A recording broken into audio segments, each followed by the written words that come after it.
ओम शांति। परम प्रिय परम पिता परम शिक्षक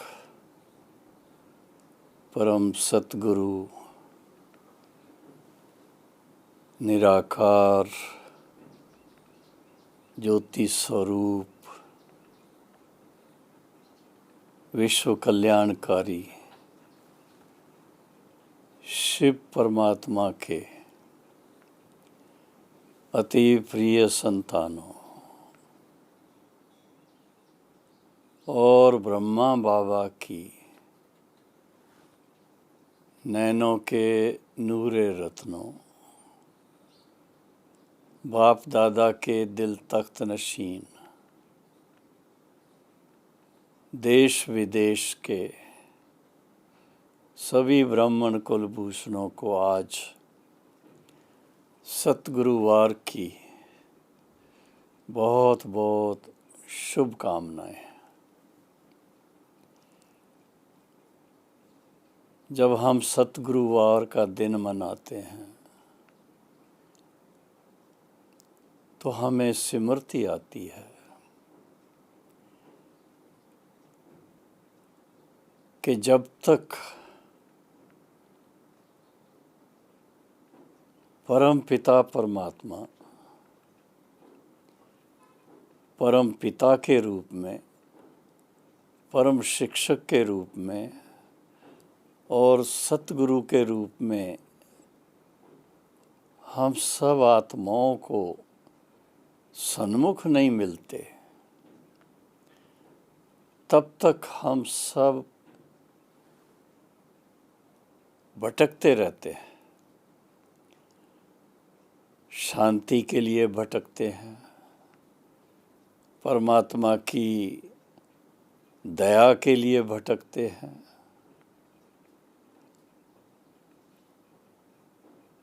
और कोई ना कोई समस्याएं जो जीवन में आती हैं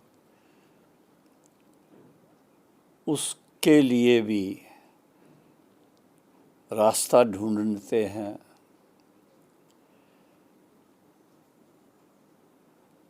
तो आज हम सब को एक बड़ी हर्ष की बात है कि परम पिता परमात्मा शिव बाबा जो अपने ज्योति स्वरूप में सदा कायम हैं और ब्रह्मा विष्णु महेश के या ब्रह्मा विष्णु शंकर के त्रिदेवों के भी रचयिता है, वह पिता परमात्मा हम सब आत्माओं के लिए पिता के रूप में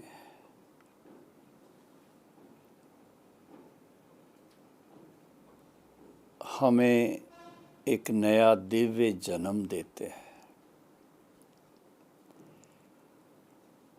अभी तक हम अपने लौकिक पिता को जानते थे जिसने इस शरीर को जन्म दिया, और दूसरा परमात्मा पिता को मानते थे,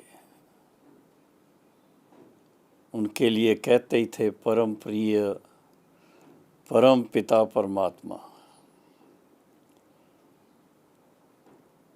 और उनसे प्रार्थनाएं बहुत करते थे। लेकिन जब परम पिता परमात्मा अपने दिए हुए वायदे के अनुसार इस धरा पर अवतरित होते हैं तो अवतरित होने के बाद हमें स्मृति दिलाते हैं कि आप सभी आत्माएं मुझ परम पिता परमात्मा की संतान होने के नाते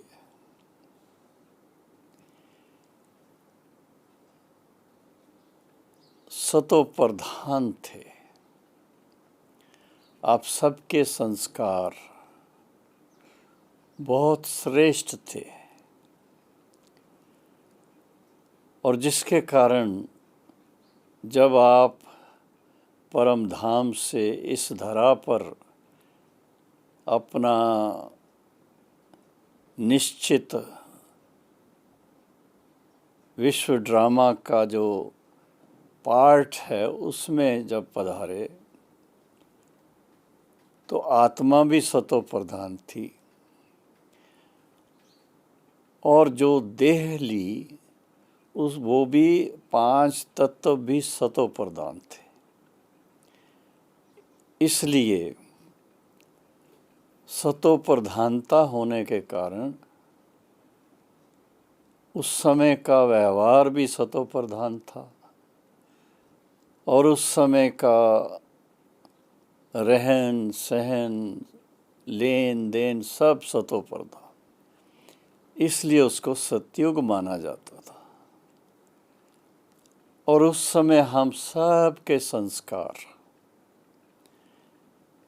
देवी देवताओं के थे। देवी देवता अर्थात जो एक दो को सुख देने वाले संस्कार, किसी के भी एक दो के प्रति नेगेटिव संस्कार नहीं थे, न नेगेटिव दृष्टि थी, न नेगेटिव वाणी थी, न नेगेटिव भावनाएं थीं, बल्कि सदा ही शुभ भावना थी और शुभ कामना थी और एक दो के प्रति यही कहेंगे देवताओं का जो व्यवहार होता है,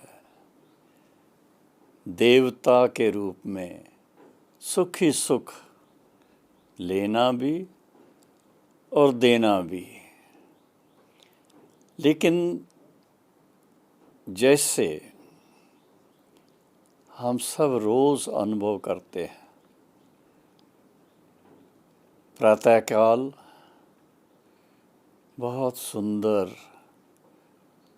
सुनहरी सूर्य की किरणें देखते हैं, बहुत मीठी लगती हैं और उन किरणों से हम देहधारियों को बहुत ही शक्ति मिलती है, विटामिन्स मिलते हैं। धीरे धीरे जैसे जैसे दिन आगे बढ़ता है, दोपहर की तरफ पहुंचते हैं तो सूर्य की किरणें तीखी हो जाती हैं और वो तीखी किरणें भी बहुत आवश्यक हैं, क्योंकि सूर्य की सिर्फ रोशनी ही नहीं लेकिन उसकी जो तपत है उसके फलस्वरूप कई ऐसे कीटाणु जिसकी आवश्यकता नहीं है वो भस्म हो जाते हैं। और फिर इसके बाद शाम निमय शाम का समय आता है तो फिर जैसे प्रातःकाल में बहुत अच्छा लगता है वैसे शाम के टाइम पर भी धीरे धीरे सूर्यास्त से पहले बहुत अच्छा शुभ वाइब्रेशन होता है। ये इसलिए बता रहे हैं कि आज जो हम सब कलयुग के अंत समय में पहुंचे हुए हैं, इस समय आप अनुभव करेंगे हम सब के संस्कार जो हैं वो देवी देवताओं वाले नहीं रहे हैं। वो संस्कार हमारे धीरे धीरे धीरे धीरे सतयुग से त्रेता, त्रेता से द्वापर, द्वापर से कलयुग, कलयुग के भी ये अंतिम समय तक पहुँचते जो सतो प्रधान थे वो परिवर्तन हो करके उसमें तमोगुण आ गया होगा। तो तमो प्रधान सृष्टि है इस समय, उसका स्वरूप हम सबको देखने में मिलता है। तमो प्रधान सृष्टि में सबसे पहली जो कमी है वो है सच्चे ईश्वरी ज्ञान की बिल्कुल इग्नोरेंस, उसको जानते ही नहीं है। उसको जानने के लिए तड़पते हैं, ढूंढते हैं और पढ़ते भी हैं, शास्त्र भी पढ़ते हैं और कई यात्राएं करते हैं, सब कुछ है। लेकिन देखा गया है कि वो भक्ति मार्ग की जो भी रस्म व रिवाज है उसको निभाते हुए हमें अल्पकाल का ज़रूर सुख मिलता है, शांति मिलती है, लेकिन सदा काल के लिए हमारे संस्कार परिवर्तन हो जाएं और वो संस्कार ऐसे बन जाएं जो फिर से देवी देवताओं वाले, वो संभव नहीं होते हैं। तो संस्कार परिवर्तन अगर हो सकता हो तो उसके फलस्वरूप हर मानव को सतो प्रधान संस्कारों के आधार से हरेक का दृष्टिकोण बड़ा सात्विक रहेगा। नैनों में बहुत पवित्रता रहेगी, पावनता रहेगी और सबसे बड़ी बात है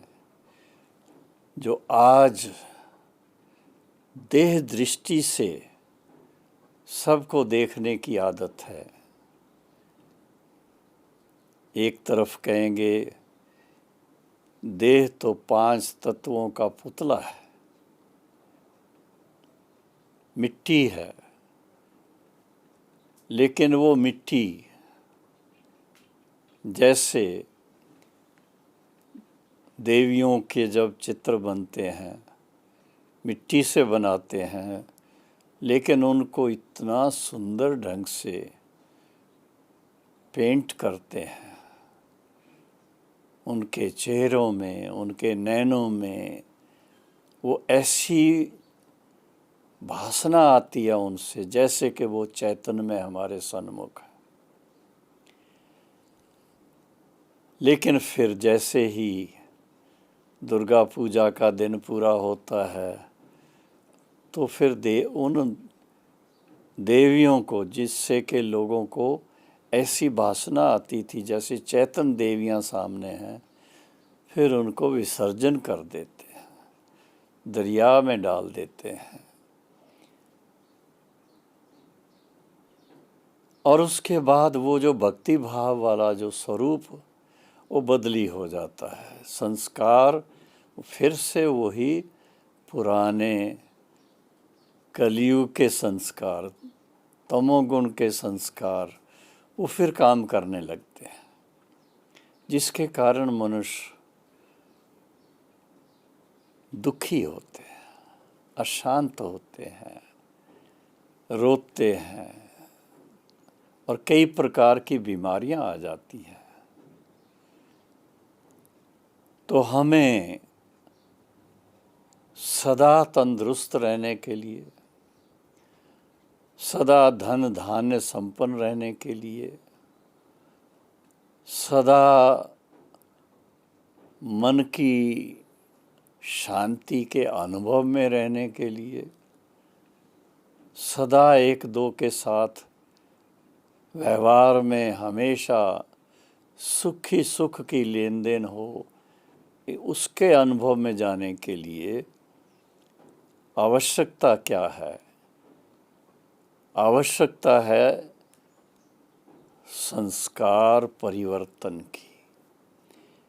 क्योंकि मनुष्य आत्मा के जो संस्कार हैं वो कॉन्शियस माइंड को फीड करते हैं, और कॉन्शियस माइंड जो कुछ संकल्प करता है फिर उसको बुद्धि निर्णय करती है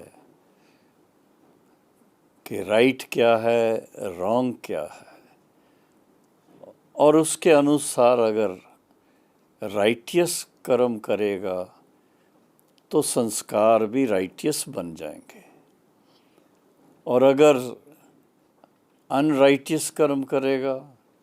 तो संस्कार भी अनराइटियस बनेंगे। आज के युग में आप देखेंगे जो हम सब आत्माओं का आदि अनादि स्वरूप है, जो पिता परमात्मा के समान है, क्योंकि परमात्मा पिता ने हम सब आत्माओं को अपनी रूहानी रचना के रूप में वो संस्कार दिए थे जो उनके निजी संस्कार हैं। पिता परमात्मा के जो संस्कार हैं वो ज्ञान के सागर हैं। तो ज्ञान के संस्कार, समझ के संस्कार, अज्ञान के अंधेरे वाले नहीं, ज्ञान की समझ, और फिर इसके साथ में शांति के सागर के संस्कार, और हम आत्माओं को भी अपने शांति स्वधर्म की याद दिलाते हैं और उसमें हमेशा रहने के लिए इशारा देते हैं। फिर इसके साथ में है कि प्रेम स्वरूप, सबके साथ बहुत प्रेम की भावना, और जितना अपना मन बुद्धि का सोचना है वो हमारे वश में रहे, हमको धोखा ना दे, न मन धोखा दे न बुद्धि धोखा दे, तो वो भी संस्कार सतो प्रधान निर्णय करने के संस्कार वो भी पिता परमात्मा हम बच्चों को देते हैं। तो ये परिवर्तन जो है ये कब होता है? इसका समय ही ये है जब कलयुग का अंतिम छोर और सतयुग का आदि समय, इन दोनों का संधि युग जो है, जिसको पुरुषोत्तम संगम युग कहा जाता है, इस पुरुषोत्तम संगम युग पर परम पिता परमात्मा स्वयं इस धरा पर आते हैं। जब से वो इस धरा पर आते हैं तब से लेकर के ये पुरुषोत्तम संगम युग शुरू होता है। और जैसा हमें ईश्वरी ज्ञान के द्वारा जानकारी मिली है कि हर एक युग जो है, सतयुग, त्रेता, द्वापर, कलयुग, ये सभी युग 1250 वर्ष के हैं। और पुरुषोत्तम संगम युग जो है ये कुछ हिस्सा कलयुग का, कुछ हिस्सा सतयुग का, दोनों का संधि युग, जिसको पुरुषोत्तम संगम युग कहते हैं, वो लगभग 100 वर्ष का है। और आपको ये जानकर हर्ष होगा कि 100 वर्ष में से 84 वर्ष पूरे हो चुके हैं। जब पिता परमात्मा 84 वर्ष पहले इस धरा पर अवतरित होकर हम मनुष्य आत्माओं के सन्मुख आए और हमें अपना दिव्य स्वरूप का साक्षात्कार कराया, और फिर इसके बाद ईश्वरीय ज्ञान जो सागर समान उनके पास ज्ञान है, वो हमें ज्ञान देना शुरू किया। और उस ज्ञान का भाव क्या है? ज्ञान का भाव है फिर से वो समझ हमें आवे कि हमारे हर कर्म का बीज जो हम बोते हैं वो श्रेष्ठ कर्म का बीज बोएं, ताकि हमारा भविष्य जो है वो श्रेष्ठ बने। तो इसमें आती है बात संस्कार परिवर्तन की, क्योंकि हमारे जो द्वापर और कलयुग से 63 जन्म के जो संस्कार बने हैं वो मिक्सचर है। उसमें एक तरफ भक्ति भाव के भी हैं और दूसरी तरफ फिर 5 विकारों के वशीभूत होकर के, माया के वशीभूत होकर के, रावण के वशीभूत होकर के। और वो संस्कार, रावण का काम शांति देना नहीं है, माया का काम धोखा देना है, तो वो अशांत करने वाले हैं, वो दुखी करने वाले हैं। धोखे से दुख होता है, दुखी करने वाले हैं। तो पिता परमात्मा हमें ईश्वरी ज्ञान दे करके एक प्रकार से ऐसा आईना देते हैं जिस आईने से हम सतो प्रधान और तमो प्रधान के अंतर को देख सकते हैं। और सतो प्रधान स्वरूप को देखकर हम आत्माएं फिर से जागृत होते हैं, ज्ञानवान बनते हैं और परम पिता परमात्मा के साथ निजी संबंध जोड़ते हैं। उस संबंध के आधार से परमात्मा पिता के इस वर्षे के हकदार बनते हैं कि हमारा जीवन संपूर्ण ज्ञानवान बन जाए, हमारा जीवन संपूर्ण गुणवान बन जाए, हमारा जीवन संपूर्ण सुख और शांति में बन जाए। उसके संस्कार हमारे वापस, जो वास्तव में अनादि आदि संस्कार हैं हमारे, जैसा हमारे परम पिता, परम शिक्षक, परम सतगुरु और फिर उनके ये कहेंगे माध्यम ब्रह्मा पिता के जो ईश्वरी ज्ञान पर आधारित संस्कार, उनके समान हम उनके कदम पर कदम रखने वाले ऐसे उनकी योग्य संतान बन जाए। जब हम बाप दादा की योग्य संतान बनने का संकल्प लेते हैं तो उस संकल्प के आधार से हम आत्माओं में वो एक दृढ़ निश्चय बैठता है और एक मन में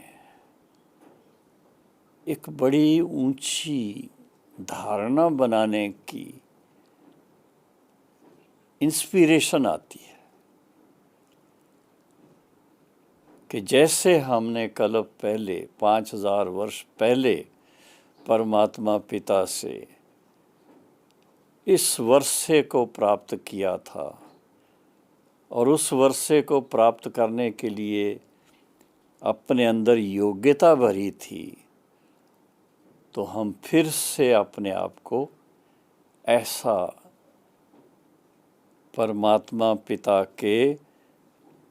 इस वर्षे का अधिकार प्राप्त करने के लिए वो संस्कार फिर से अपने अंदर प्रज्वलित करें।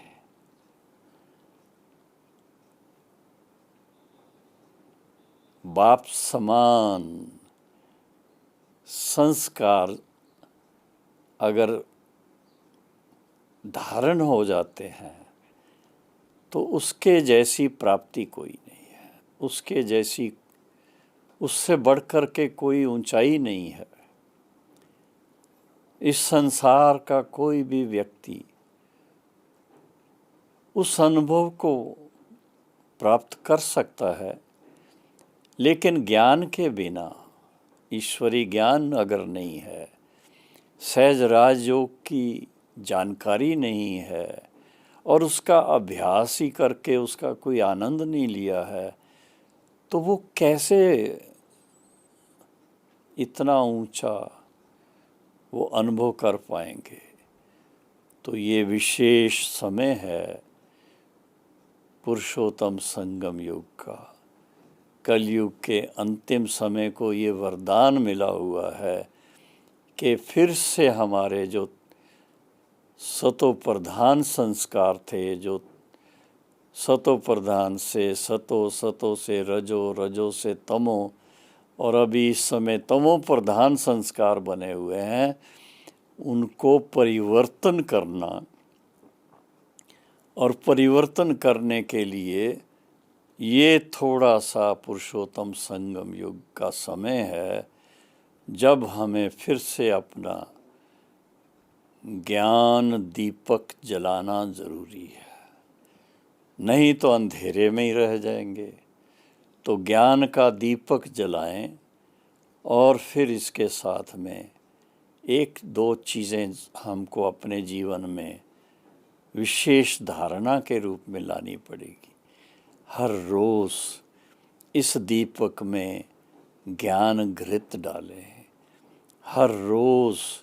इसकी लौ तेज़ होती जाए, उसके लिए सहज राजयोग के अभ्यास की आदत डालें, और फिर इसके साथ में दृढ़ संकल्प करें कि हम 5 विकारों रूपी रावण का गला काट देंगे, 5 विकारों रूपी माया को अपने संकल्पों से भी दूर कर देंगे, उसकी हमको ज़रूरत नहीं है। और फिर आप देखेंगे आत्मा इतनी अपने आप को उज्ज्वल महसूस करेगी, इतनी लाइट और माइट से भरपूर महसूस करेगी, इतना जीवन में शांति और आनंद का अनुभव करेगी। तो संस्कार जो तमो प्रधान बन गए हुए हैं, उनको पूर्णतया परिवर्तन करने का ये बहुत बहुत अमूल्य समय है। पुरुषोत्तम संगम युग बहुत अमूल्य समय है, और इस अमूल्य समय की हम पूर्णतया लाभ लेने की एक चेष्टा रखें। हम अपना जो ये पुरुषोत्तम संगम युग का एक एक सेकंड है, एक एक सेकंड हमारे लिए बहुत लाभदायक है। अगर हमने इसका लाभ लिया, संस्कार परिवर्तन करने में इसका इस्तेमाल किया, तो आप मानो क्या से क्या बन जाएंगे। मनुष्य से फरिश्ता बनेंगे, फरिश्ता से देवता बनेंगे। और अगर इसको आपने समय को नहीं पहचाना और समय को बर्बाद होने दिया, तो आप सब जानते हैं अंत समय क्या होगा, पश्चाताप होगा। तो पश्चाताप हमें ना करना पड़े और हम बड़ी खुशी खुशी अपनी सतो प्रधान स्थिति में वापस लौट आएं, अर्थात अपने संस्कारों को इतना श्रेष्ठ बना दें, सतो प्रधान बना दें, तो पिता परमात्मा हम बच्चों से बड़े फ़ख्र से कहे, बच्चे सतयुग की राजगद्दी पर और कौन बैठेगा, आप बच्चे ही उसके योग्य हैं। तो ऐसे योग्यता प्राप्त करने वाले, सतो प्रधान संस्कारों वाले सब भाई बहनों को बहुत बहुत ईश्वरी याद और सतयुगी ताज और तख्त प्राप्त करने की बधाई हो, बधाई हो, बधाई हो। ओम शांति।